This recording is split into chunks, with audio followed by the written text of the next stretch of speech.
त्यावेळेस तर इकडे वैभव सांगतोय की मी ताईंना काय सांगितलेलं आणि ताईंनी त्याच्या उलट केलं आणि त्यामुळेच घरामध्ये पुन्हा एकदा वाद पेटत गेला, त्यामुळे मी तिथून यू टर्न मारला. चला तर बघूयात नक्की काय डिस्कशन आहे. तर हे तिघे इकडे गार्डन एरियामध्ये बसलेले असतात आणि वैभव सांगतो की मी ताईंना सरळ भाषेत सांगितलेलं होतं, तुम्ही कॅप्टन आहात. तर निकी का चिडलेली आहे, कारण सूरजने जे निकष दिलेले होते ते चुकीचे आहेत आणि बिनकामाचं त्याने मला नॉमिनेट केलं आहे, त्यामुळे ती चिडली आहे की नाही. त्यामुळे तुम्ही तिच्याकडे जावा आणि तिला सांगा की आतापासून मी हे लक्षात ठेवीन, माझी चूक झाली, की इथून पुढे प्रत्येक सदस्याला खेळाचे निकष कळलेले आहेत की नाही हे स्वतः मी जाऊन त्यांच्याकडे लक्ष देईन.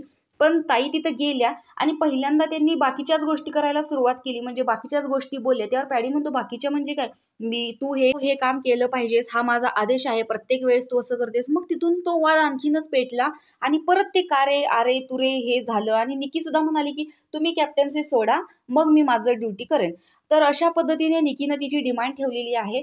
तर इकडे वैभव म्हणतो की पहिल्यांदा मी त्यांना समजावलं तर ताईंचं सुद्धा का नाही एक वेगळा स्वभाव आहे, की नाही माझं हे असं मत आहे, तू हे केलं पाहिजे. त्यांच्या या स्वभावामुळे परत एकदा निकीने ड्युटी करण्यापासून नकार दिला. तर पॅडी म्हणतो की सतत हा विचार करत असते की घर अस्वच्छ कसं राहील, माझ्यामुळे घरात इतरांना कसा त्रास देता येईल, मी काय कोणता मुद्दा शोधून काढू, हे सतत तिच्या डोक्यात विचार चालू असतात. म्हणून ती प्रत्येक वेळेस ड्युटीवरून भांडण करते आणि त्यामुळे पूर्ण घर डिस्टर्ब होऊन जातं, असं इकडे पॅडीचं म्हणणं आहे. आणि आर्या आणि वैभव देखील त्याला ॲग्री करतात. एकंदरीत निकीच्या ड्युटी न करण्यावरून घरात सध्याचं वातावरण हे खूपच डिस्टर्ब झालेलं आहे.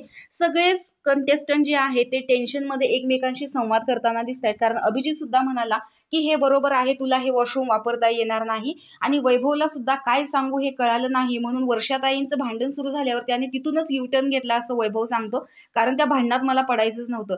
तर अशा प्रकारे या तिघांची चर्चा चालू झाली आहे.